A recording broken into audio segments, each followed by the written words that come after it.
I mentioned carrying his form from Qatar into the resumption of this Premier League, but obviously he had picked up form prior to that to get himself into that England squad with Marcus Rashford. Is Marcus Rashford looking like the Rashford that we may have seen a few seasons ago when everyone was bigging this player up? I think sometimes as a footballer, people don't realise that, you're normal people. There might be something going on at home, something off the field that can affect your performance. It happens with everyone in every sort of work, and maybe something was happening off the field. He didn't look happy. Whenever he'd score, he didn't look like he was smiling, wasn't really celebrating. Something was going on with Marcus Rashford, and maybe when he retires, he might reveal that this season.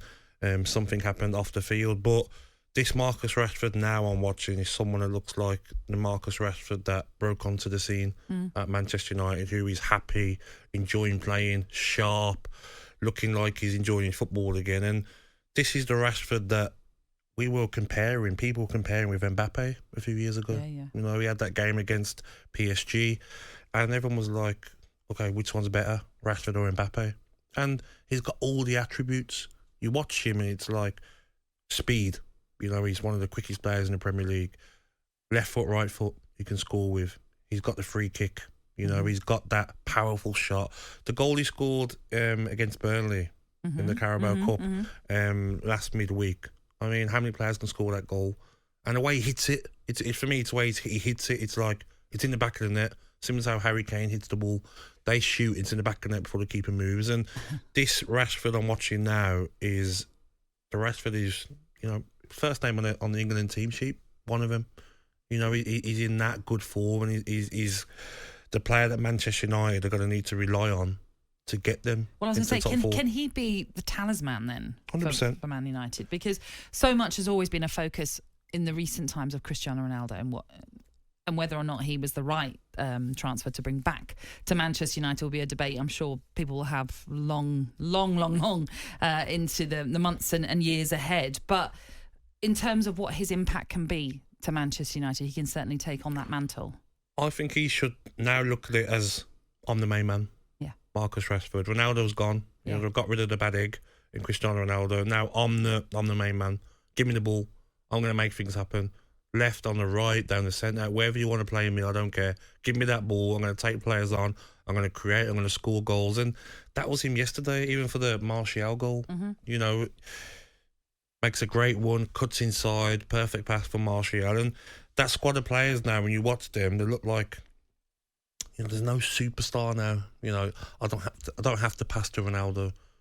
Does that make sense? Like, I'll give it Martial. I'm happy for him to score. If I want to take a shot and I miss, it's no problem. No one's throwing their arms up at me. And they look like a more together group. And I think Marcus Rashford should be looking at it now of like, why can't I get 20 league goals? Why not? It's funny how the quality. With what you're saying there, it's funny then that one player can have such a negative impact on a team, like it seemed to have been with Ronaldo. I've been in changing rooms, and sometimes when you're a superstar like Ronaldo, like he's a next level superstar, more than any Manchester United player now could ever dream of. He's a global superstar, probably one of the most famous people in the world, isn't he? When you've got someone like that in the changing room and his ego, Ronaldo would have been, whenever Manchester United won, and for instance, he might have come on or didn't come on and didn't get a goal, he would have been the player, I guarantee you, sitting in the corner, boots off, head down, fuming that he didn't score, fuming that he didn't get on, even though the team had just won. And that has an effect on you as a player. No one in that changing room is going to say, come on, Cristiano, we just won, like, liven up. No one's going to say that to a superstar. Yeah. You know what I mean? So so a manager would have walked in and saw him in the corner, like thinking, I don't need this. I want to change your room. That no matter if you start or you're on the bench, you're together. You'll celebrate with the team when we win. Ronaldo would have been that bad egg in the corner of like, oh no, I didn't score. I didn't get my stats up. Like, so what if Manchester United won? I didn't score. It's all about him. So to get rid of that. The interview that Ronaldo done, Ten Hag would have been buzzing. Would have been like, thank you. That's the out I needed. Yes, now off you go. Yeah. Thank you. You pushed yourself out the club now. And now he definitely won't bring in anyone who's going to have an ego like Ronaldo. You look at even Thomas Tuchel at PSG. It didn't work for him there because of the egos.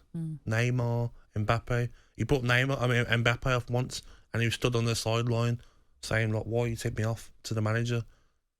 I mean, Thomas Tuchel wouldn't want to be in a club again where you've got egos like that. Which is one, clearly you have to do your due diligence. Maybe it's slightly different with Cristiano Ronaldo because everyone knows what Cristiano Ronaldo can bring on a pitch and probably know what he's like off the pitch as well, because these are things that are probably well documented. But you have to do your due diligence on the type of player you're bringing into your dressing room because they all have to blend. Everybody has to blend in the right way, in a positive way, of course. Manchester United 5th then in the table, a point off Spurs with a game in hand. Does this look like a Man United side now that are going to challenge for the top 4? I think it should be challenging higher than that. I think Manchester United should be challenging for the title. I look at that team, when everyone's fit, you have David De Gea. Dalot's been in great form. You've got Varane. Martinez just won a World Cup. Varane. Well, we know what Varane's done in his career. Top defender when he's on it. Luke Shaw, left back. You've got a midfield of Casemiro, Fernandes, Eriksen.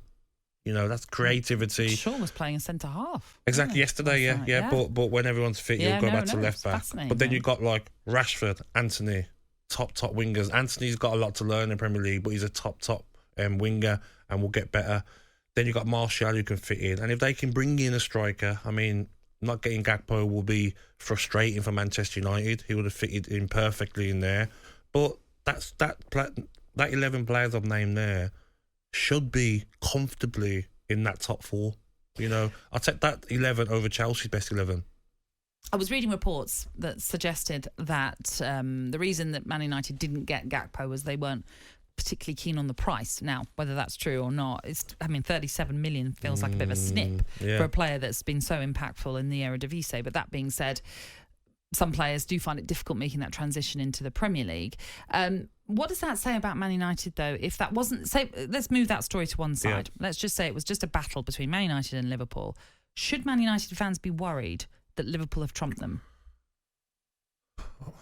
When I heard the news, I think it was yesterday, the day before, that Liverpool have basically completed the deal, it just looked to me of like Gakpo wanted to go to Manchester United, but Manchester United hadn't got it through quick enough, and they were stalling maybe for some reason, not getting it through. Liverpool have probably thought, "Oh, we'll have him," and turned his head. Van Dijk would have known him, probably speaking to him, 2 Dutch internationals, and he's probably looked at him and thought, which team am I going to win something quicker with?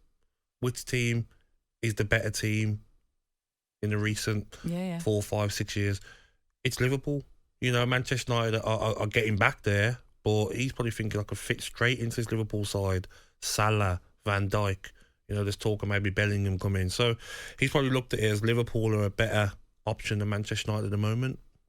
And that's not nice to hear for Manchester United fans, but maybe this time next season you'll be saying different. Manchester United might have got 3rd in the league, Liverpool 4th, and they're back in the Champions League again. So it might be a different conversation, but at the moment, I think a lot of players will choose Liverpool over Manchester United for sure. Manchester United fans will be seething hearing you saying that this morning. If you, though, agree or maybe you disagree with Gabby and you want to have your say on the situation, 81089 is the text number. You can also tweet us at TS Breakfast. Or if you want, you can also give us a call. We'd love to hear from you this Wednesday morning. 03717 223344. Does Manchester United still have the pulling power it once had? And also, just to clarify, you think they could challenge for the title? They should be. This season? I think with that starting 11, if they can keep everyone fit, there's no reason why they shouldn't be. Look at the table now. Manchester United 29 points, Manchester City and Newcastle 3-4 points above them. Arsenal might go through a stage of a couple of players injured. They might go in a little run. Just Manchester United are playing them end of January at the Emirates. Why not? You're only three wins away from catching Arsenal. You see, what you've done there, you've given and you've taken away. So you took away by saying, Liverpool the bigger pool right now. But now you've just gone, here we are, I'm giving this. They're in a title challenge as well. No, it is. It's when I watch Manchester United now, it's like no one wants to play Manchester United now, this team. Yes, I think Manchester City would beat them. Arsenal have already lost them this season. They've got some quality players. Rashford's back on it. Fernandes and Eriksen in there creating. Anthony. They've still got Sancho to come back when he sorts himself out. So I just think that squad of players that they've got should be challenging for the title. Well, Man United fans, you know what you have to do if you want to agree or disagree with Gabby Agbonlahor this morning, or even maybe Arsenal, Newcastle, City fans. Do you completely disagree as well? Are you discounting Manchester United from this title race? Get in touch at 81089 at TS Breakfast or on 03717 223344. We'd love to hear from you this Wednesday morning here on talkSPORT Breakfast. talkSPORT Breakfast, waking you up Monday to Friday morning from 6 a.m. on AM, on DAB, via the talkSPORT app and on your smart speaker. talkSPORT.